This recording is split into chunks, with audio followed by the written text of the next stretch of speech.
Hello everybody from Plant Reviews. Today, 22nd of April, again mid-spring in Kent, and I will talk about some of the most beautiful garden orchids you can cultivate in temperate climates. These are the Cypripediums or Cypripedium. Cypripedium is a genus of orchids called Lady Slipper Orchids, due to the fact that the lip of this orchid is actually shaped as a slipper, indeed, as a little shoe, and the name from Greek indeed is comes from Cyprus. That is like the name for Cyprus. That was supposed to be one of the places of birth of Venus, of Aphrodite, because her birthplace was disputed among different parts of ancient Greece. Anyway, one of these was Cyprus, and pedium, that means sandal, slipper, so literally would be the slipper, Venus slipper orchid. These orchids are distributed in the wild. There is about between 50 and 60 species in the wild, and they are distributed mainly in the Northern Hemisphere, so North America, Europe and Asia. Most species are from cold climates. They are actually found in Alaska, Canada and Sweden, Norway and Finland. However, some of the species also come from more tropical climates, such as Honduras in Central America or Myanmar in Southeast Asia. The most common species and hybrids for the garden, however, they come all from temperate areas, and indeed they are so hardy that can actually survive temperatures of minus 25 degrees, as long as obviously the compost is the right one. They don't like to be waterlogged, as most orchids anyway. Some Cypripediums are endangered. Indeed, for example, the native European Cypripedium calceolus, that also is native to the UK. At some point during the late 20th century there was only one known plant of Cypripedium calceolus, so basically this was guarded 24 hours a day, trying to obviously protect the last surviving plant. Now luckily Cypripedium calceolus, as many other species, is commercially bred in several nurseries, and also gardeners were able to cross different species and to make some stunning hybrids. This orchid is a rhizomatous orchid, so it doesn't develop pseudobulbs like many of the most common orchids, such as Pleione as a garden orchid, or for example Cattleyas or Paphiopedilums. They don't develop pseudobulbs either. Indeed, they are lady slippers. The family of the lady slippers include also Farenheit, in addition to the Paphiopedilums, and these are more tropical species. Instead, other species like Cattleyas and Laelias and Cyclias, they all produce pseudobulbs.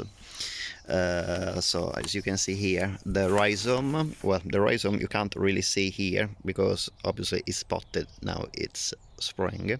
From the rhizomes develop shoots that bear most species bright green leaves that vary in shape among hybrids and species.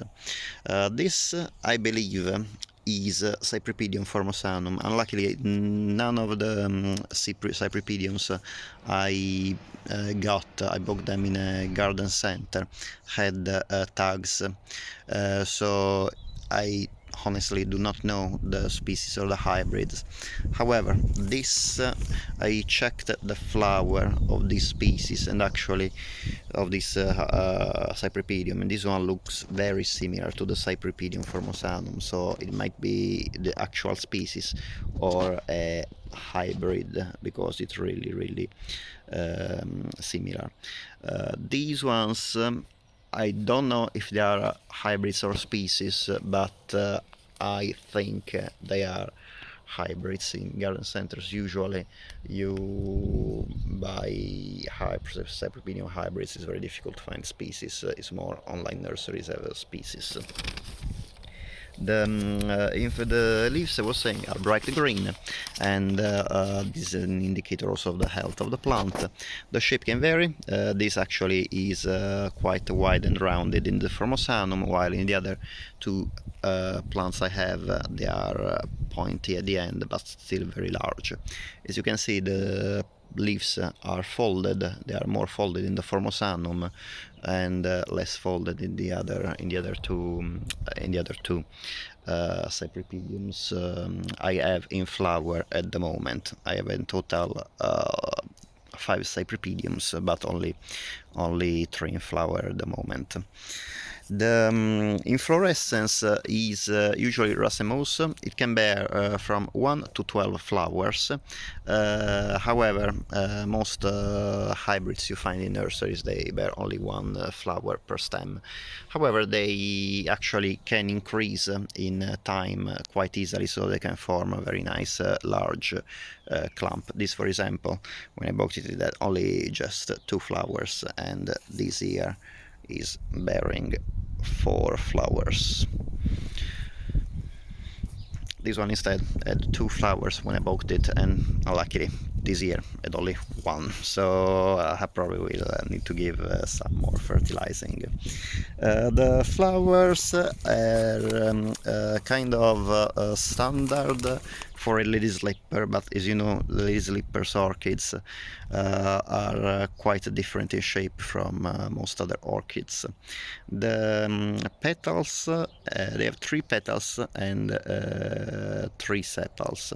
The two tepals are more or less fused with each other at the top, as you can see actually in this from the top here. Yeah, you can see here the fusion of the 2 tepals, while the other one at the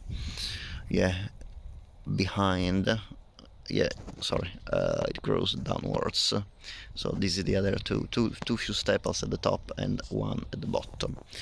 The petals, they have 2 lateral petals, quite hairy at the base, as you can see, and one of the petal is transformed in a lip that in this group of orchids form the notorious slipper.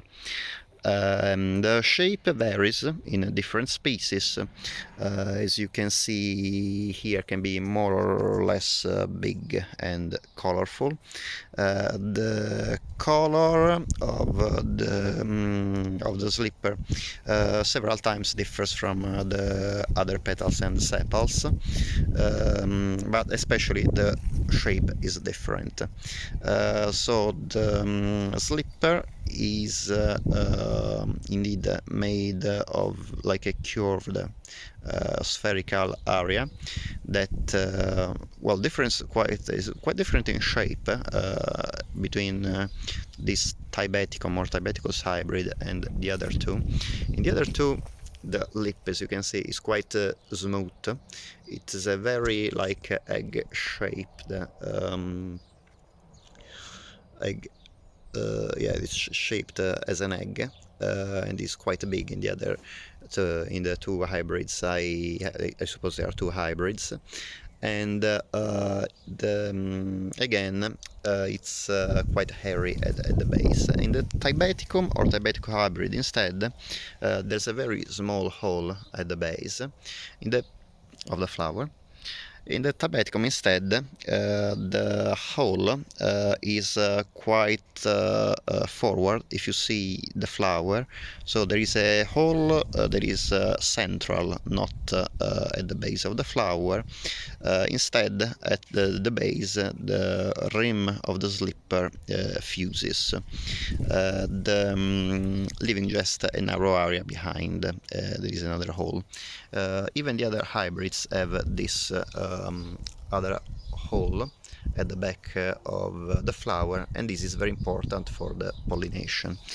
I think I will show you on this flower how the I'll explain how the pollination is carried out by the insect pollinators. But basically, the insect pollinators, usually bees, they enter in this hole in the flower, in the anterior hole, as you can see.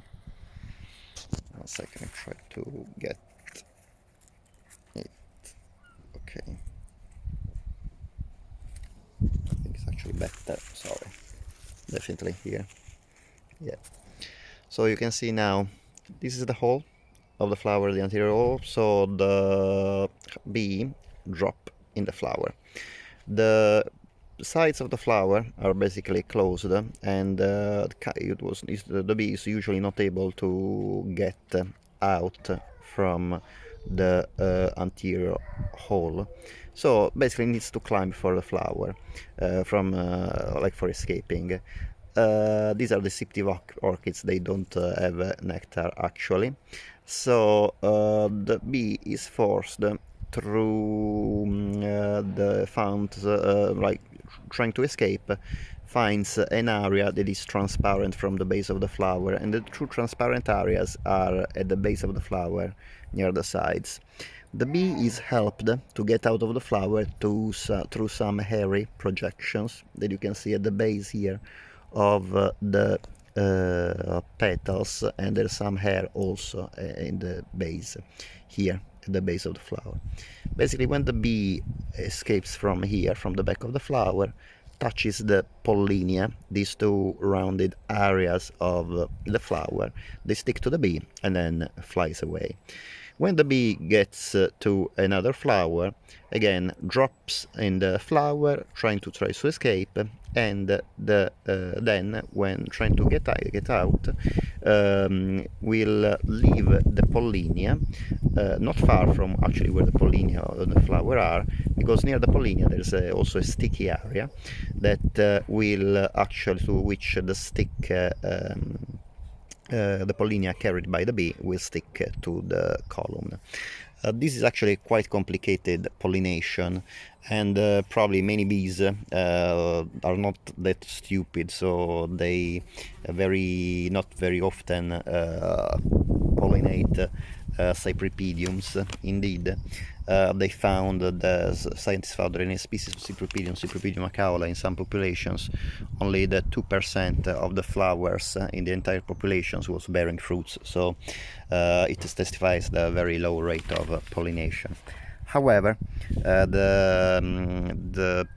on the bright side, these orchids can live up to 100 years. It has been found on Cypripedium calceolus, the native European orchid. So if you are good in cultivating them, you can actually enjoy them for a very long time, you and your family as well. The pollination method was actually discovered in Cypripedium calceolus, the very endangered species, by Charles Darwin, who loved orchids. Cypripedium's hybrids are usually found quite easily in nurseries, especially in the springtime, where they have plants in pots. and the price varies between 20 and 30 pounds in the garden centers. Online nurseries obviously offer a much wider variety of species and hybrids, and the price also can be much higher. I was very lucky in finding a garden center, 3 plants at half price 3 years ago. So I bought them just for £9. They were 18 pounds full price, and 50% they were just half price. And yes, the big white flower Cypripedium and Tibeticum I bought them for just £9. That was a very good deal, but unfortunately I've never been able to find any such a good deal anymore in any other garden center or online. And these online, actually, I found the very same or very similar hybrids and species, sometimes bearing price of 35-40 pounds. I'm not sure if they are the very same species or hybrids, but they look very similar to me anyway. I cultivate them in compost that is made of 50% perlite and 50% cat litter. It's actually it's at the top. I just put some grit to ensure that the pot was actually at enough weight and was enough stable. It's very important when you choose the cat litter to choose a cat litter that actually doesn't crumble, otherwise become like cement. So the ideal cat litter should be like this, so quite firm.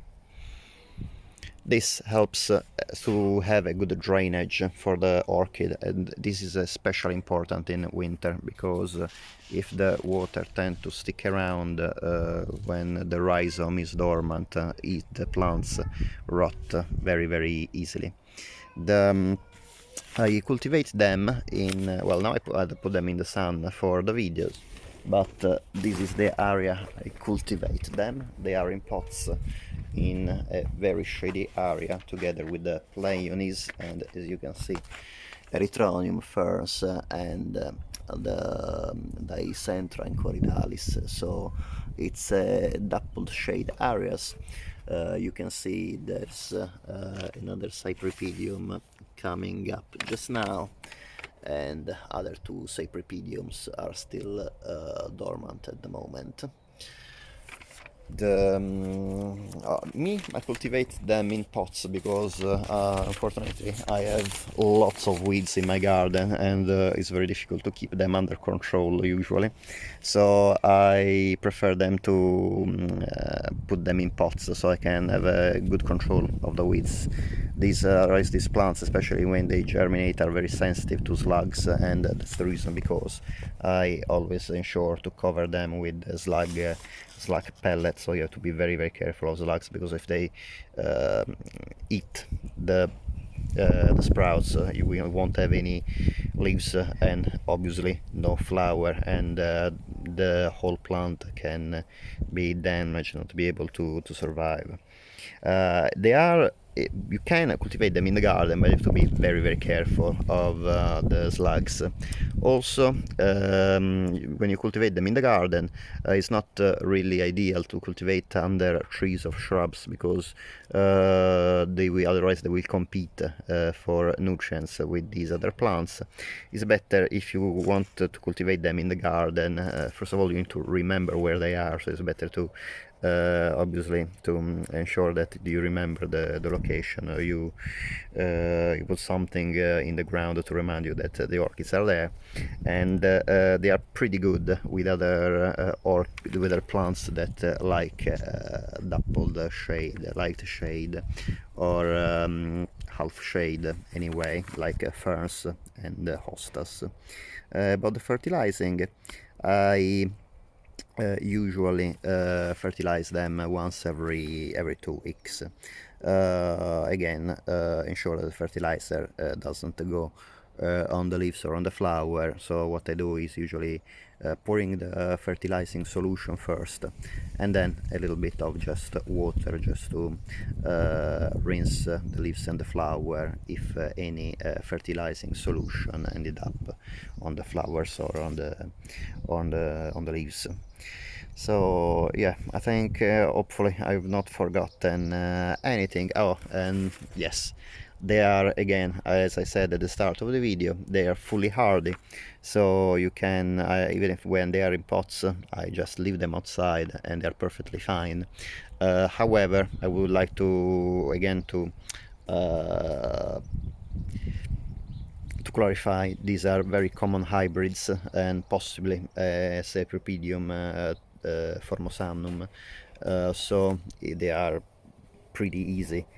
Remember that online you will probably find many species that will need much more careful attention to the conditions, so please ensure always to find the right information for the species you purchase, because this genus has such a wide variety of species that it's impossible to give detailed information for each one of them in one 20 minutes video. I'm sorry for the time took so long. I was meant to take just 10 minutes, and I hope to not have forgotten anything. So I hope you liked the video. If you would like to subscribe to my channel, I'll try to put a new video every week, even if in these days I was able to post different videos, 2 or 3 videos a day.